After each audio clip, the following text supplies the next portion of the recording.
Welcome to the 45th episode of the Perfectly Imperfect Spiritual Podcast. I am so happy and grateful you're all here.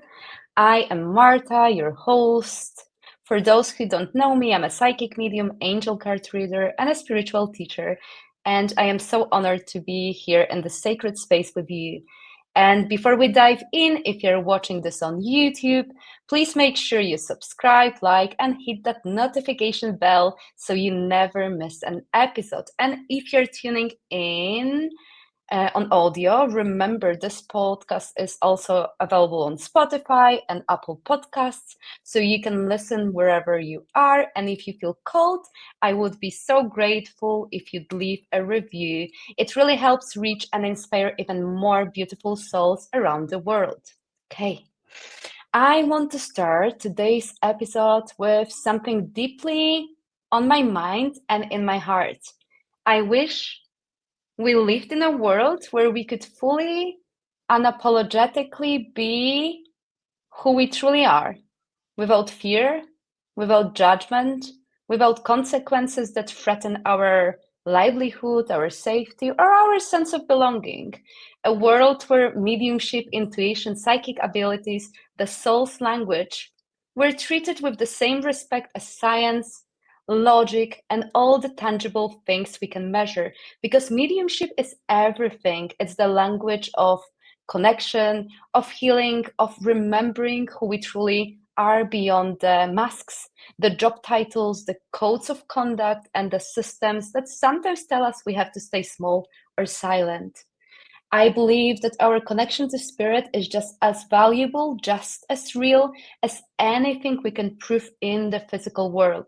We just have to unlearn what we've been told and remember that our soul's knowing is equal to the logical mind. And yet, I know that for so many people, stepping into their gifts publicly can come with fear or even real risks in some professions, or just speaking your truth or letting the world know you're a medium could cost you everything, even your job. So I just want to say how incredibly proud I am of today's guest for showing up and choosing to share his story as a psychic medium, even though he's choosing to remain off video for privacy. It's powerful to claim who you are, even if your soul's calling is something you hold quietly alongside the other roles you play in life. It takes so much courage to say, "This is who I am," and that's why conversations like the one we are about to have matter so deeply. So today, I have the absolute pleasure of welcoming a beautiful soul, a New York native, Jay Anthony. He discovered early in life that he possessed a unique and powerful gift. From a young age, he felt a deep calling to use his psychic intuition to bring clarity, healing, and guidance to others. Today, as a gifted psychic medium, Jay is dedicated to connecting people with their loved ones on the other side, offering messages of hope, comfort, and validation. Through his compassionate work, he has helped countless individuals navigate grief, overcome self doubt, and find peace amid life's emotional challenges. Jay Anthony continues to fulfill his life's mission, bringing light to those seeking healing and understanding. Jay, welcome to the Perfectly Imperfect Spiritual Podcast. I am so happy you're here. Thank you so much for having me. I'm very excited to be here. I'm very excited to have you here and thank you for your patience. I've just had that long download from the Spirit team about the introduction, so I really appreciate that as well. Of course. Um, okay, so Jay, before we dive deeper into your story, I would love to start with this. What inspired you to reach out to me and come on the podcast? Because I absolutely love that when you want something in life, you just ask for it. And I always say the universe meets you halfway. If you don't ask, you're not going to get it. So tell me a little bit about what moved you to connect and share your story here. So it's interesting because I was on Facebook maybe like about a year ago, maybe even a little more than a year ago.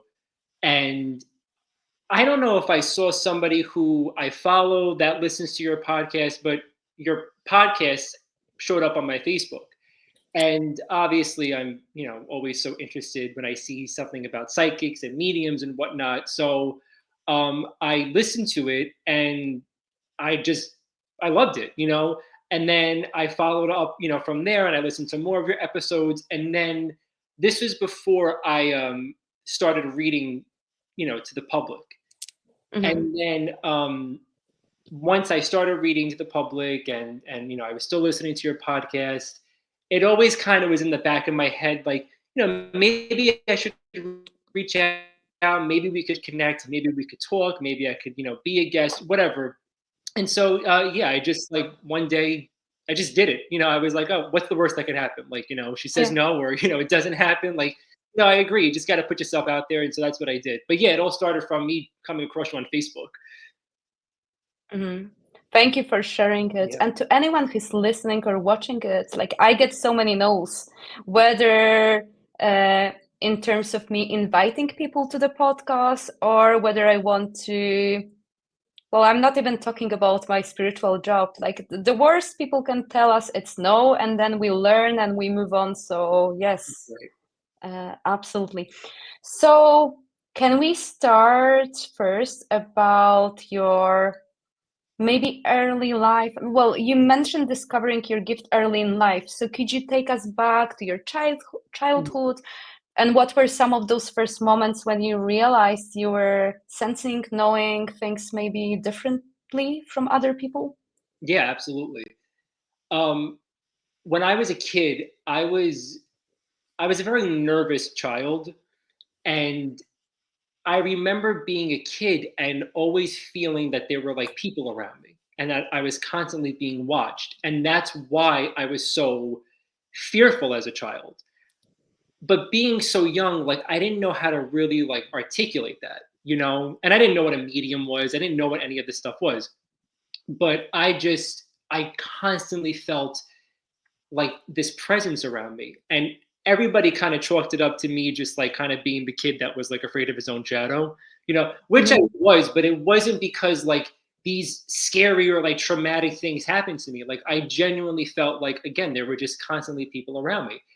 And I remember every night when I would go to bed, I felt that there was a man, an older man, specifically in a dark colored suit, that would stand in front of my closet door and he would watch me sleep.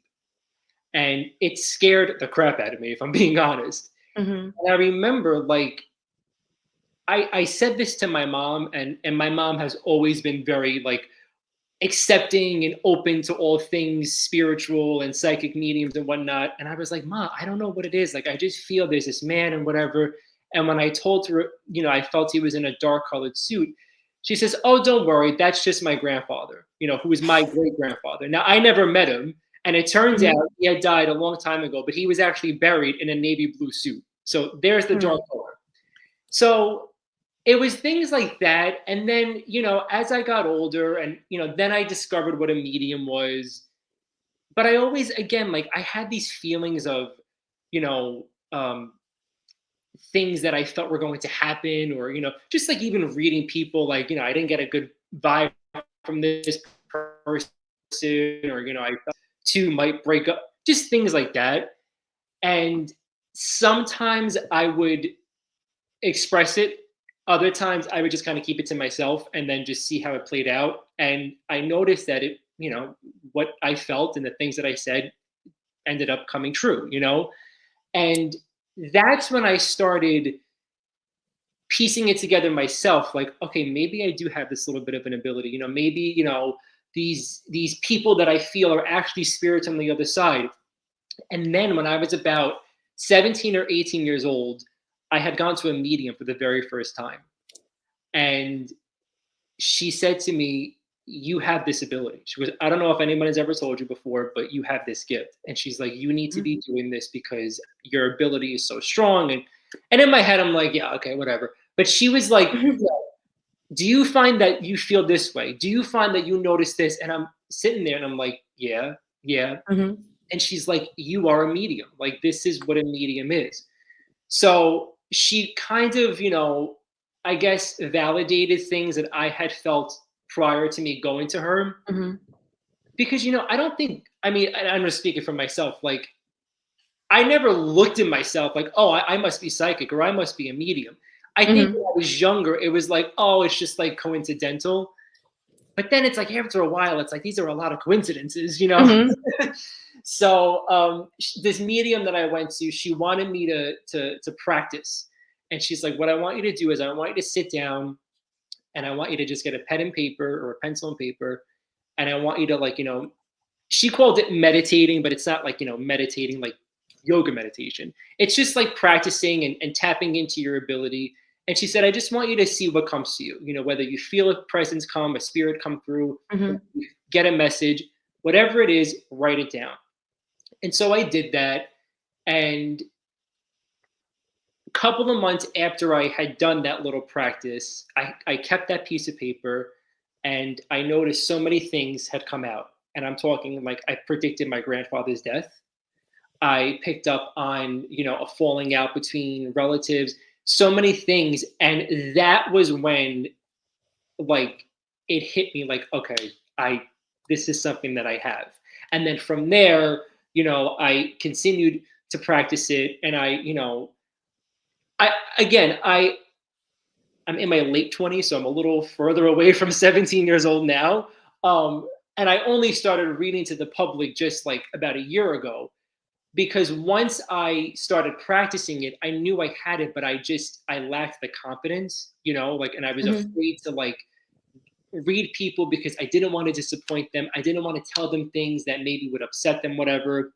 And Mm-hmm. then so many people told me like, but you need to read people because you can be helping and you could be healing so many people that you don't Mm-hmm. realize. And so eventually I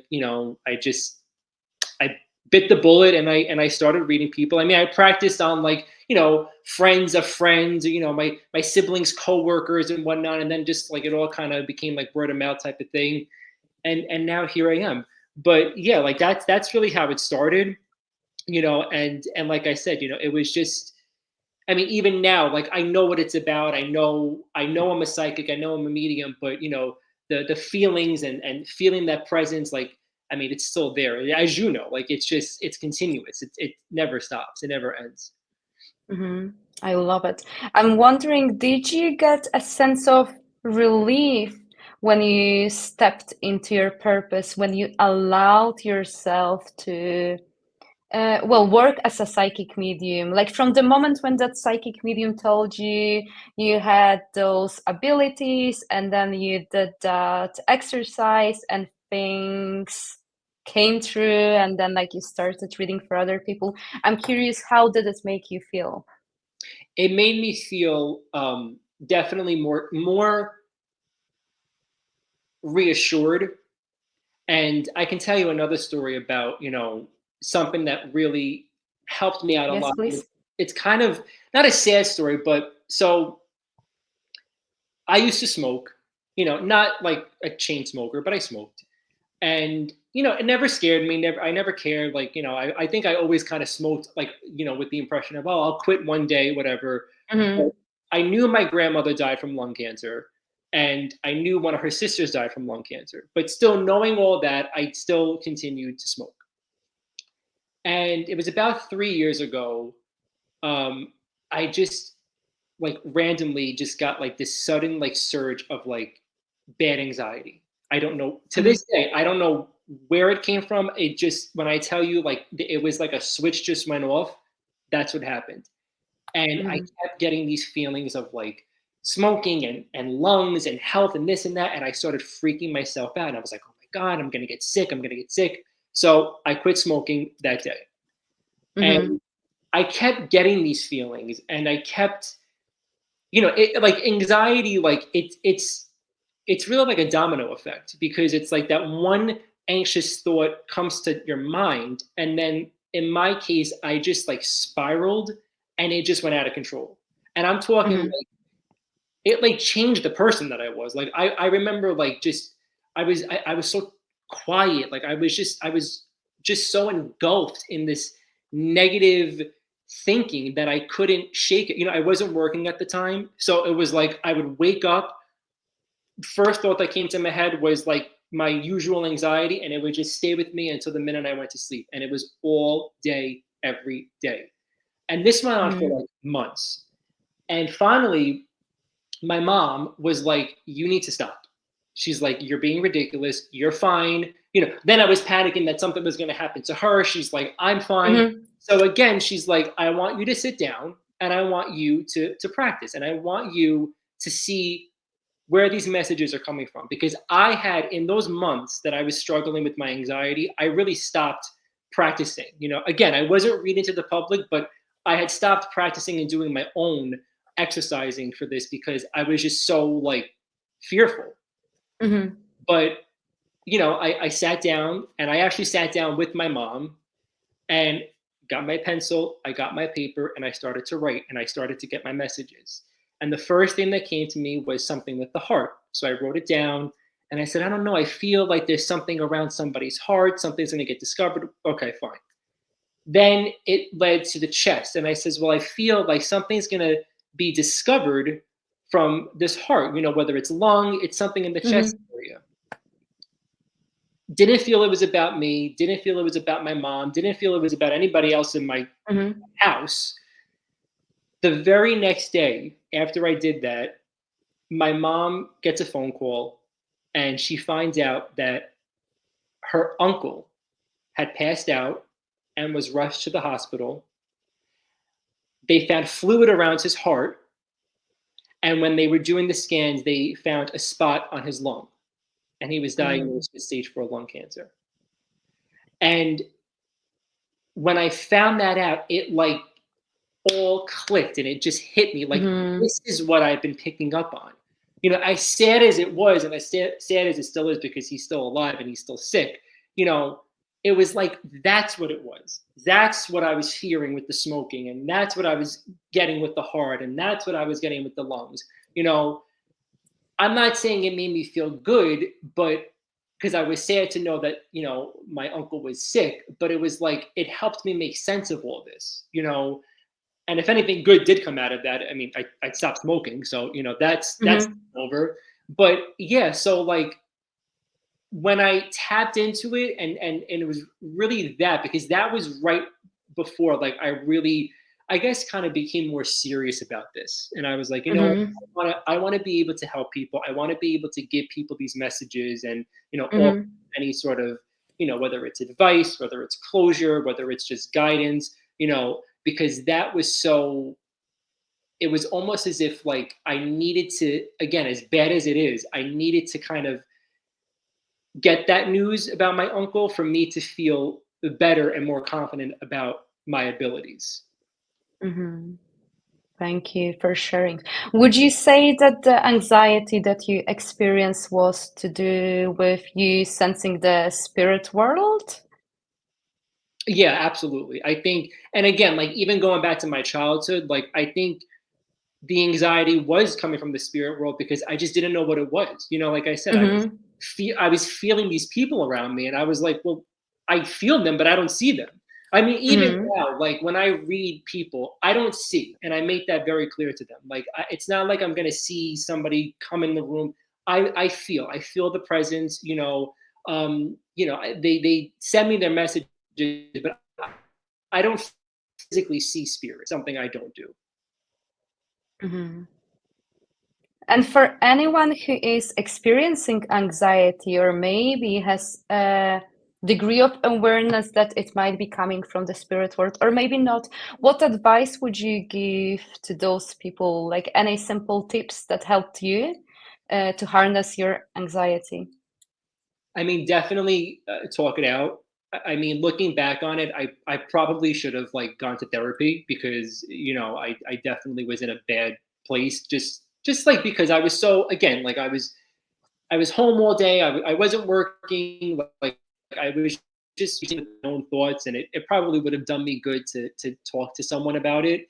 But with me specifically, like I love to write. I'm a big writer, and it's not just like writing messages. Like I do songwriting. I just love writing. I think writing is a great outlet for people. So I always say, if because I understand some people aren't the biggest therapy advocates. I get it. Everybody to each their own, whatever you feel most comfortable doing. Mm-hmm. But writing, that's my biggest tip. I mean, like, just sit down, write, get your feelings out. Some people, like, I've told people, if like they're angry with someone, pretend like you're writing them a letter. Don't actually send it to them, but just write, get it out. I think writing is so therapeutic, and that's definitely helped me. So that's something that I definitely recommend for people. Mm-hmm. Thank you. And in terms of people stepping into their power, stepping into their purpose, and starting reading publicly, whether they're psychic mediums or maybe they're like light workers, everyone's got different abilities. What would you say, what advice would you give to those people who are in the same place that you used to be when you were reading informally for different family members, friends? Like, what aha moment did you have, if you could take us back again? And what, what were the things that really helped you to step into that purpose? Well, the first thing you have to do is you have to be open. You know, um, the second thing, you have to find what works for you specifically. So for me, when I get my messages and when I do readings, I literally sit, and when people have readings with me, they'll know I sit with stacks of paper, have a couple of pencils. They have to pick their pencils, and I just write and I scribble. That's it. Mm-hmm. For some people, that might not be their ideal way, or that might not be a way for them to receive their messages. They might be more drawn by tarot cards. I don't do tarot cards. I've tried to like study them and get into them. I just wasn't connecting to them. So I just said, oh, you know what? It's not meant to be. I'm not meant to read them, whatever. You know, Mm-hmm. um, some people use just regular playing cards as like their source of getting Mm-hmm. messages and whatnot. Some people do like tea leaves, whatever way speaks to you and you can communicate to the client with, or to the client through. You have to find whatever way is best suited for you. You're most comfortable doing too. It's the same thing. Like I do the paper and the pencil and whatnot, but and I've had people ask me like, oh, can you do? I don't do anything with astrology. I know nothing about astrology. I'm going to be honest with you. Mm-hmm. Okay? I don't ask me to look at your birth chart. I don't know anything about your birth chart. Mm-hmm. I don't do the rising moon, the rising sun. I don't do all that. Mm-hmm. I strictly get my messages from the other side and I write them down, and that's it. Some people, they are more skilled in that area. I've been to card readers that like they bring out charts and they're like, oh, well, this person was Mm-hmm. on this day, so that means that. And I'm like, how the hell are you figuring this out? They have their Mm-hmm. ways. So I think my biggest advice is find a way that you're most comfortable doing, that feels natural to you, and it's easy. Like I said, it's easy for you to communicate. It's easy for you to get the message across to the person, because that's essentially what we have to do.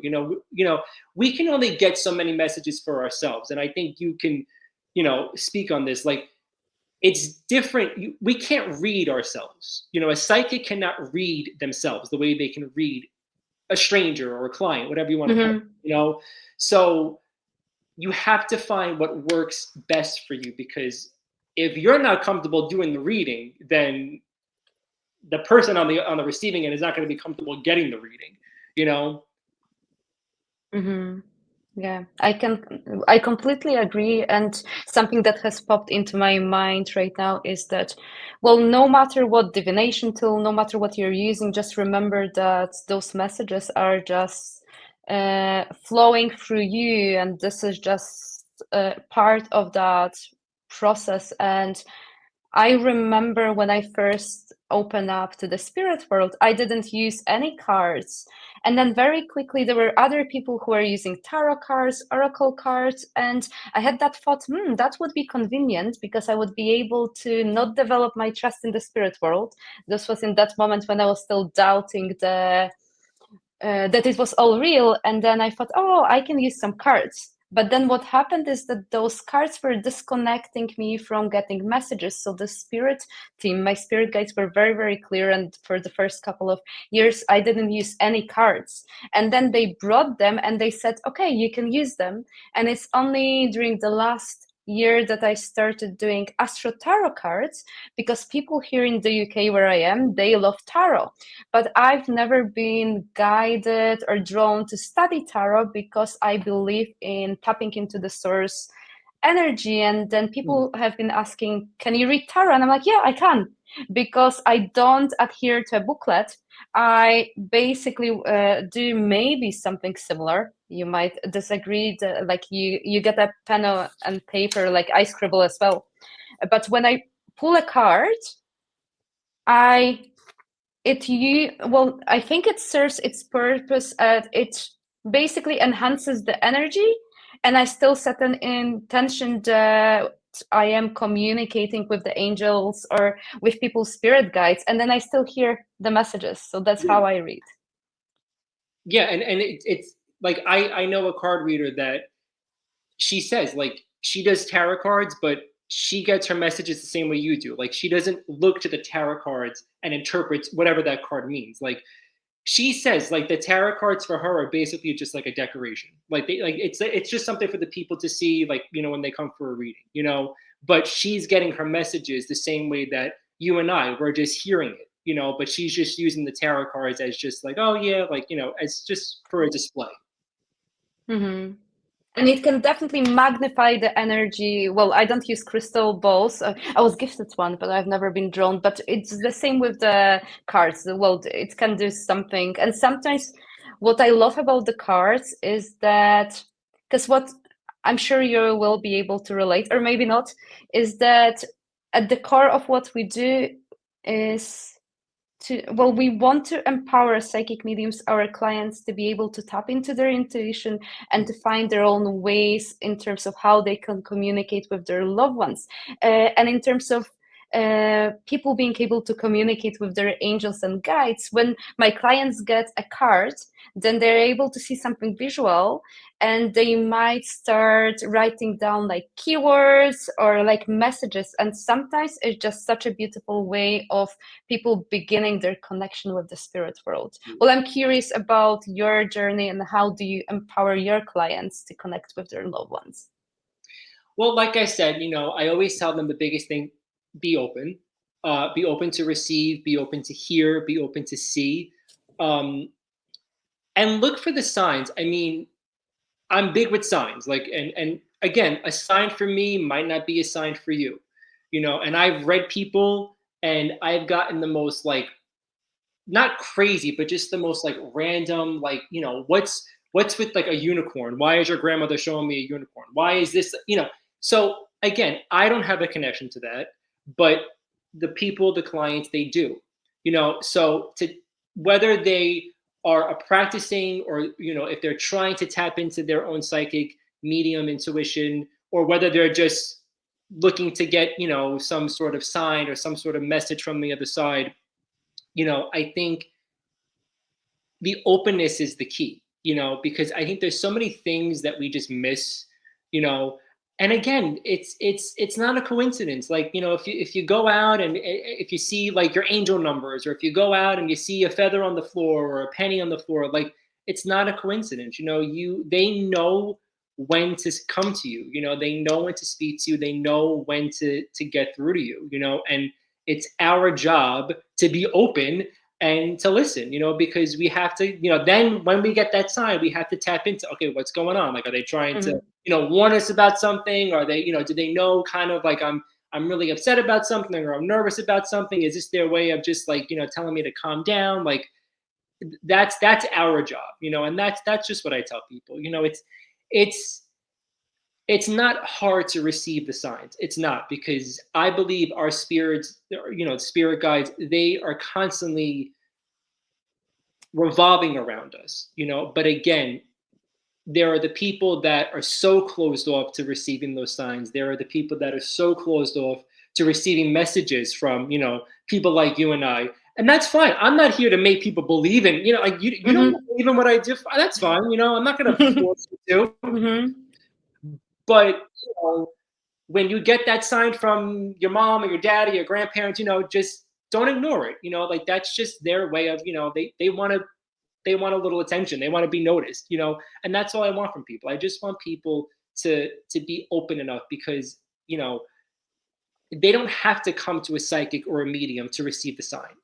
Like it's great that they do, but we receive our own signs in our own ways. And again, sometimes you're going to get that sign without even like looking for it, or totally out of the blue. It's not always going to have to be because you're booked an appointment and it's going to be like sometimes you're meant to see the sign first thing when you wake up in the morning, or last thing before you go to bed. And that's how you have to leave it.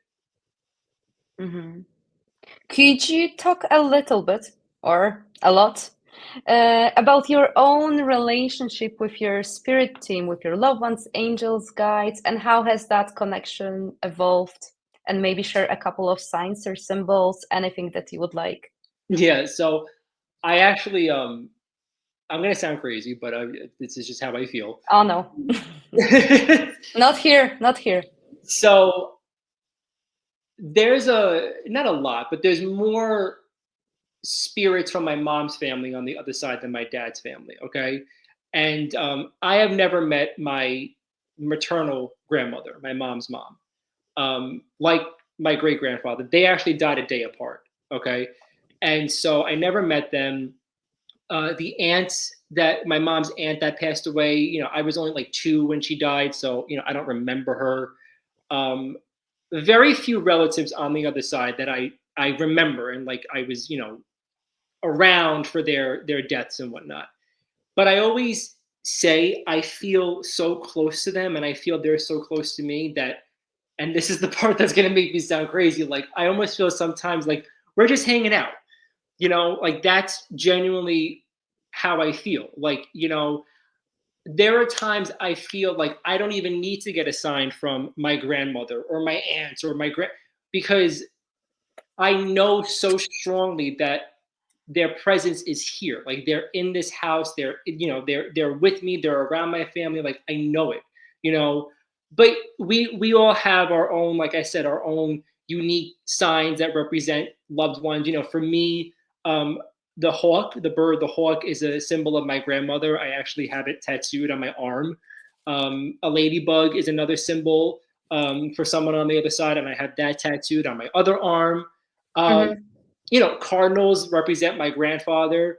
And these are not things that we just like elected to them after they died. It's like there's these deep stories that go behind them. And that's what I tell people when I read them. Like, yeah, okay, a hawk is symbolic to me, but it may not be to you. So like, what's your hawk? What's your ladybug? That's what I want people to try to figure out, and that's going to be them receiving their signs. But for me, it's those things in particular. I had a conversation on Instagram online yesterday with my friend Ricky.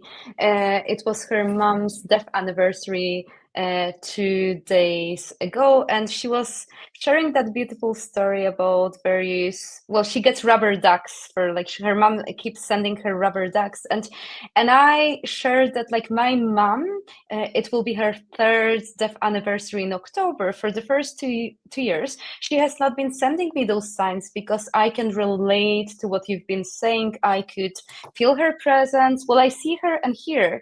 And then I've been telling her, like, come on, like everyone's got those cool stories, signs, like come up with something because I cannot share anything.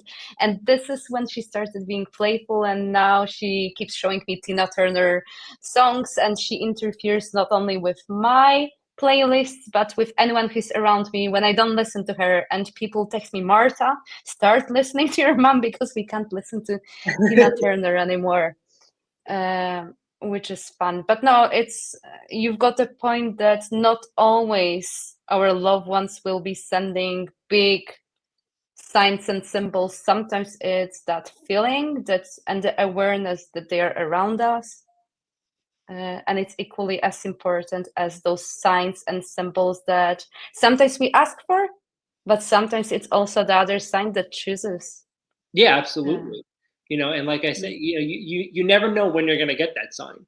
And that's why, like, when it hits you so out of the blue, and it's like, wait a second, like, did I just see that? Did I just hear that? Like, that's how you know, like, okay, like they're trying to get to me. Like they Hmm. definitely want my attention. So what happens when you don't listen to your loved ones or angels and guides, or do you always listen?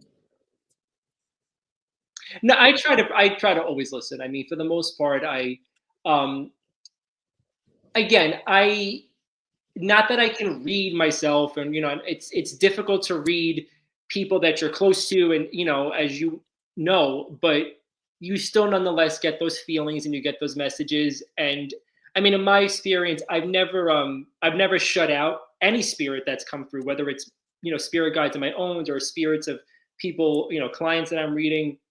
Whoever wants to come through, I let them come through and I let them talk. um, but a lot of times I find when somebody, a relative from the other side, that they come through and they want to say something, it tends to have something to do with what's going on here, good or bad. And Hmm. I hone in on it, and then I listen to my own intuition and I listen to what they have to say. And yeah, I just I take it from there. But I don't like to shut anybody out, because they're a little more powerful than I am, and I'm not looking to get in trouble for that. Hmm. Well, I'm curious, do you ever set boundaries with the spirit? Because many people think medium psychics are always on. So I'm curious, like, do you only open up your abilities when you read or during certain hours, or do you tell the spirit world, do not come now, now I'm not a psychic medium, or are you always paying attention to the messages from the spirit world? So that's something that I am kind of still working on. I mean, luckily, I'm not the person that like walks into a store and I'm like flooded with spirits. Like, I have Mm-hmm. a good way of turning it on and off. Again, it's like a light switch. It really is like, okay, and when I'm doing a reading, it's almost as if like I'm clocking into work. So I sit down before a reading, I sit down before my client, and like sometimes a half hour, sometimes even an hour before, and I literally, I do my prayers, and I clear my head, and I have to get in that empty mindset. And then once I'm there, that's when I find the messages start coming through, and the spirits might start to enter. um, there have been times, and there are times that I'll be in a public place, and Mm-hmm. I'll feel something, or I'm at a party and I'll pick up on something. Um, Mm-hmm. I'm not going up to strangers in like the store or like at a restaurant, because I'm just not doing Okay. that. But it's it hasn't been a struggle for me to turn it on and off. Luckily, I mean, hopefully it doesn't become a struggle. But right now, I find it very easy. It's like, okay, I'm doing my reading now. This is where I need to be. This is the time that I need to be communicating with. And then after that, it's easy for me to kind of tune it out. I also think part of that is just staying like preoccupied.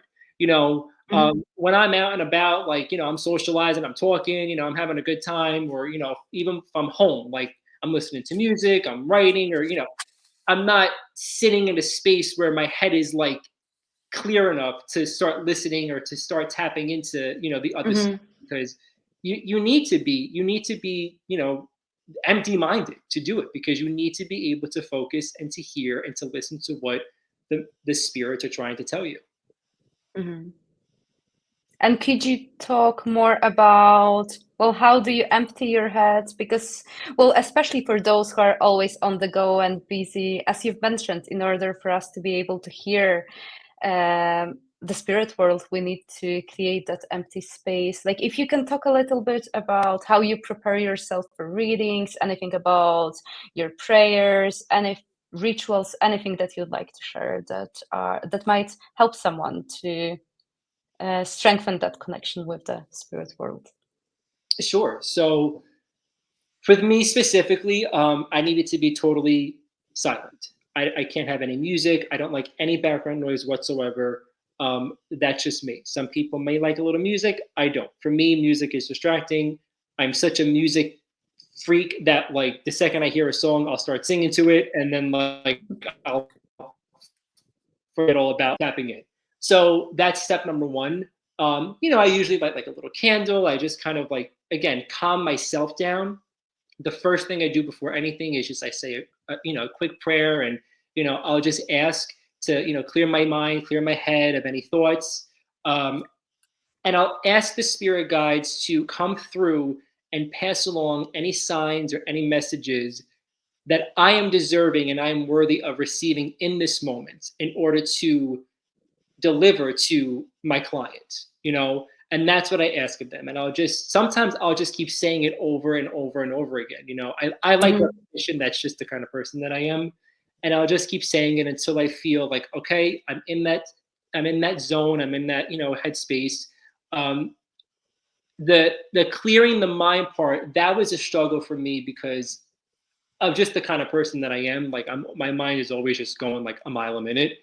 So it was difficult at first for me to really like be able to clear my head because I found that I would like do my prayers and I would do like the whole calming thing. And then as soon as I ended my prayers, I would start thinking about something else. So Mm-hmm. it took me a little while to like stay in that mindset. Like, okay, I'm done with my prayers, but okay, I still got to focus on like what I'm doing right now. So for me, it's like just staying focused on the paper and the pencil. Like I don't look at my phone, I don't look at my laptop. I just stay totally engrossed in anything whatever I have to be engrossed in to do a reading. So if the person's coming in person, I go greet them at my door, we sit down. If it's over the phone, I that's the only time I check my phone is to dial their number and I call them. That's it. I do as little as possible in that time before the reading because that helps me just stay clear minded. Mm-hmm. Thank you for sharing. And for anyone who's watching it or listening, like know that it takes practice. It's about being consistent. So don't be harsh on yourself. Absolutely. Absolutely. And I Mm-hmm. found too, for anybody that's practicing or, wants to start practicing, taking like 5 or 10 minutes out of your day, it doesn't have to be like an hour, it doesn't have to be that long. Just taking some time out of your day to get those messages and to tap into your intuition, even if every day you're getting the same message, just still keep the juices flowing. It's like Mm-hmm. anything. Like it's like going to the gym. Like the more you do it, the stronger you're gonna get. So just don't get discouraged. Don't get impatient. Just keep up with it, and you're gonna see it's gonna gradually develop and get stronger. Mm-hmm. I love it. Uh, do your friends and family members know that you're a psychic medium? And how has it made you feel when you started opening up to some of the people that this is what you also do as part of your, well, life purpose? So my family knows. They've known like forever because, again, like just the things that I've picked up on over the years. It's always kind of been like a thing, and it's something that kind of runs in my family. Like my mom, I know she has this ability too. She's just never like honed in on it and practiced it, but I know she gets messages herself. I have two sisters, and my oldest sister I feel has this ability, but she's kind of more afraid of it, so she's turned off by it. Mm, Um, so they all know. Friends do know.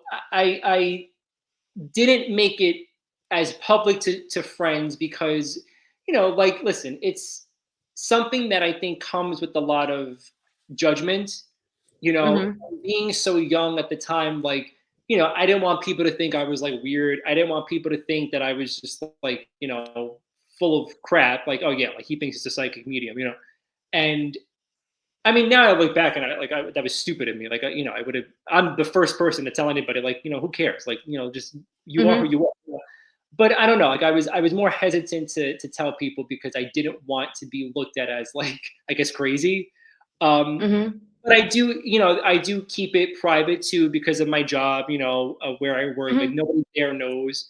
Um, so yeah, but for the most part, like yeah, like my family, like they know about it. They're very accepting of it. They think it's cool. They think it's great. They're constantly asking me like, what do you feel? What do you feel? And I'm like, all right, Mm-hmm.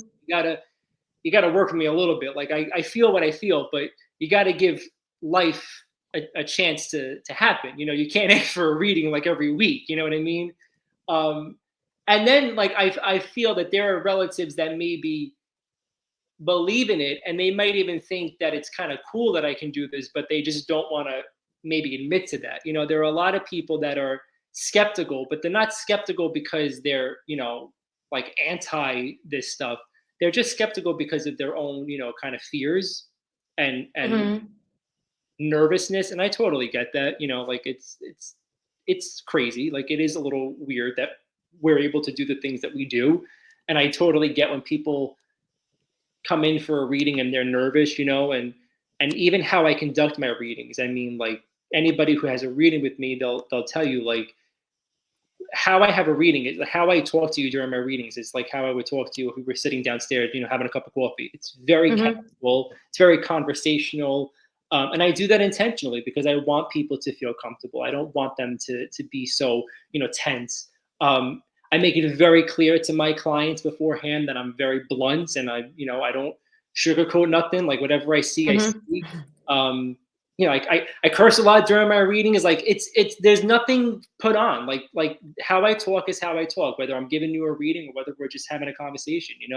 And it's funny, it's candid, it's conversational, and I found that people relate to that because at the end of their readings, they're like, oh, I could sit here and talk to you for hours, or oh, I feel like I've known you for so long, and that's what I aim for. So I think even the people, whether they're my relatives or whether they're strangers, they're clients, even the people who were skeptical and they come into it, they leave feeling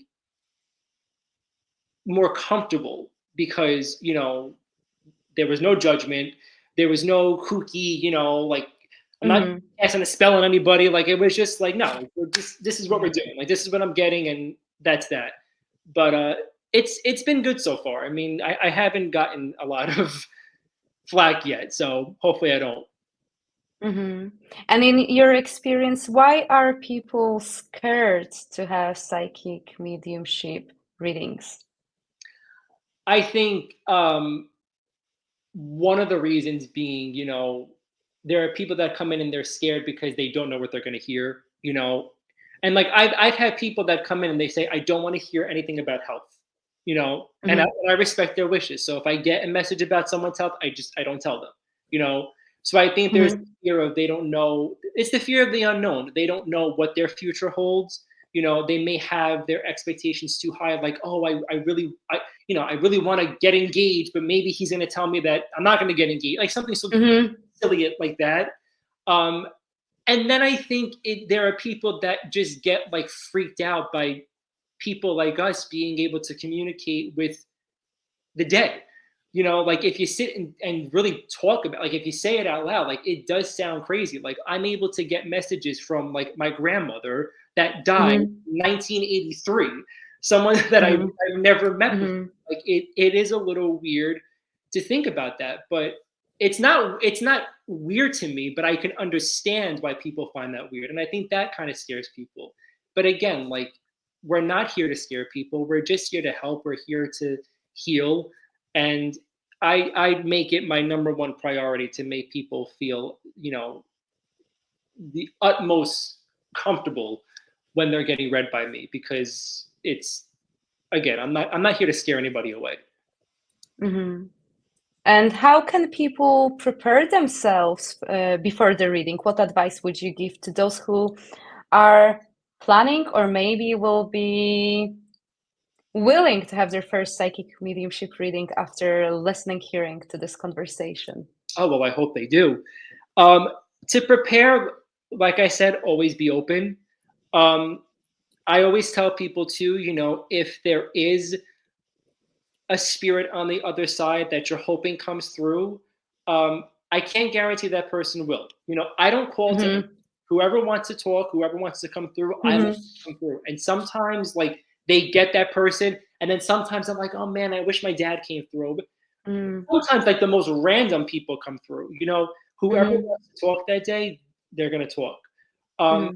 but the only preparation that I think they need is to just come in with good vibes, good energy.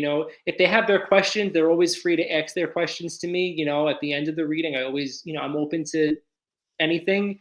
But yeah, just be calm. Okay. And then like, once they get 5 minutes, not even 2 minutes into their reading with me, that will break down. They'll be like, oh, I can talk to this kid. I Hmm. get, like, I try to keep it light, casual, funny. So Hmm. And to those who are psychic mediums, mhm. but are afraid to be fully themselves because of family, cultural, or societal expectations, what advice would you give them? Whether based on your own experience or maybe by tapping into the spirit. Anything you'd like to share? That's tough because again, I was very fortunate to come from a family that does believe in this stuff. I mean, of course, there's always going to be like a couple of people that think it's a little kooky, but Hmm. I wasn't shunned by my family for doing this. Okay. Um, as far as my job goes, yeah, I prefer to keep that private. I prefer to keep that secret, just because of where I work and how I conduct my work. Hmm. Not everybody may have that. Like some people may work in an environment where they can walk around and say, I'm able to do this and I'm able to do that. I kind of don't. Um, it's difficult. I mean, it's hard to find the people that you can really trust and open up to about this thing. So once you find those people, whether it's one person or a group of people, definitely hold on to them, because it is important to have, whether it's one person or a couple of people, to just kind of have on your side, because it's just nice to have that support.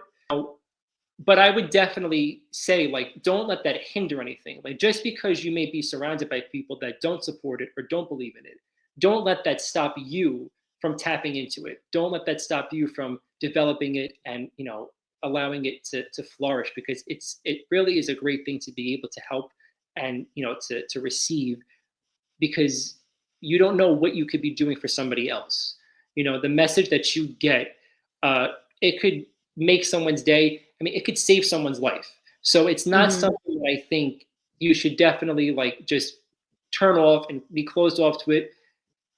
If it's something that bothers you, if you're afraid of it, that's one thing. But if you're doing that because you're afraid of being judged, let that go, because it's just it's too powerful of a gift to ignore. Hmm.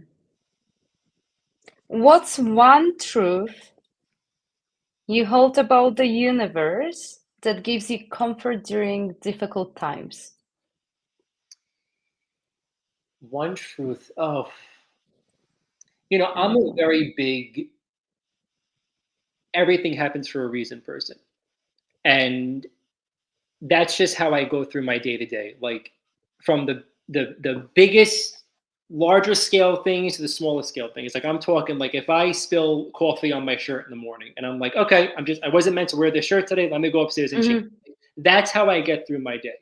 So I believe everything happens for a reason, the good and the bad. I believe people come into your life for a reason. Some people come into your life in a romantic sense, for a relationship. Some people come into your life for a friendship. And then some people come into your life not to, anger you or annoy you, but, it's maybe to teach you a lesson. Maybe, there's always a purpose for everything. Mhm. That's the truth that I believe in. Nothing is without a reason. Nothing happens without a reason. And I think it's really, I know it's tough, especially in times like these. Like there's just Mhm.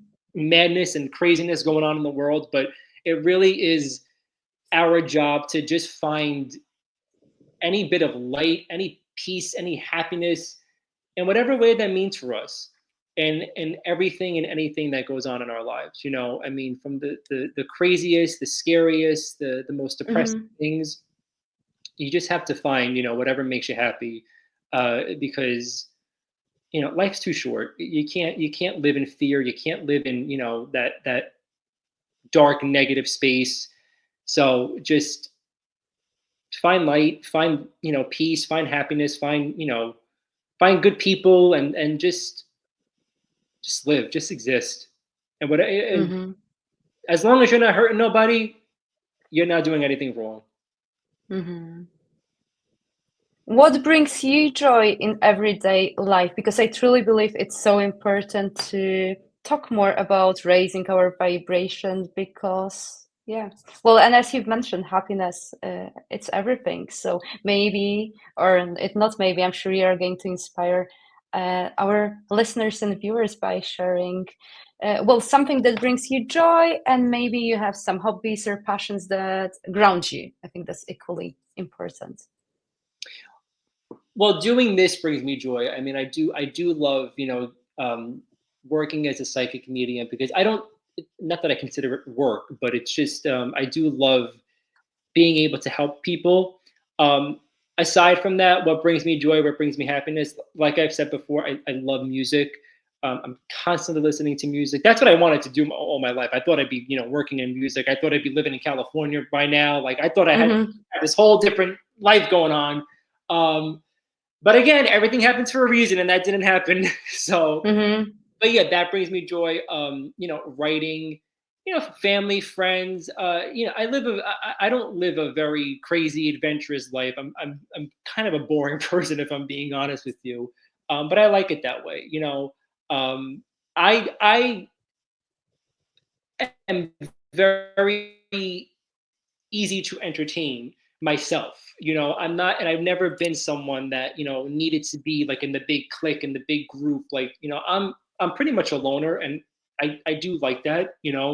Um, yeah, I mean, that's what brings me joy. And like I said, just being able to help and connect with people, that's a huge reward as well. Mm-hmm. Thank you. And what does the phrase perfectly imperfect mean to you? Perfectly imperfect. What does that mean to me? Um, well, I think perfection doesn't exist. Okay. And coming from someone who likes to think of themselves as a perfectionist, there's always going to be something that goes askew.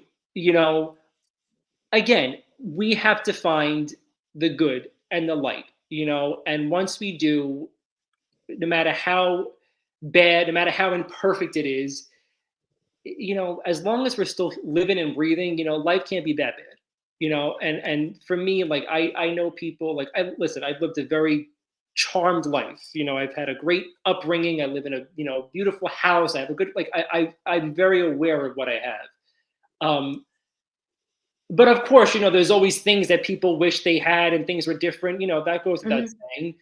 But you make do with what you got, and that's what perfectly imperfect is, to me at least. It's like I said, we're a lot of people have it a lot worse than you do, and you have to be aware of that. Mm-hmm. Okay. And finally, what's one piece of wisdom or more, if you'd like, that you would love to leave the listeners and viewers with today? One piece of wisdom, I think I would say, just be yourself. um don't live in fear of being judged. Don't live in fear of being, like, what if I'm not accepted? What if I'm not? Just, again, live. Mm-hmm. Thank you. And finally, where can people find you and how can people work with you if you can share a little bit about it? Sure. So, I am on Instagram. I'm still relatively new to this Instagram. So, my Instagram handle is j.anthonyreadings. They can visit my website at janthonyreads.my.canva.site. I know that was long. I'm sorry. And then, or they can just email me at j.anthony.reads@gmail.com. And I'd be happy to, Mhm. speak with them and set something up with them. And, I'm looking forward to hearing from people. Mhm. And I'm going to include all of those details in the description of the podcast so people will be able to find you easily. Well, thank you so much for coming to the podcast, for your openness, your wisdom, and for that beautiful energy you share with the world and with the viewers and listeners today. I really appreciate you. Thank you. Thank you so much for having me. I had a great time. Thank you. Thank you. And I want to say thank you to all of the viewers and listeners. Goodbye. Bye bye. Bye. Thank you.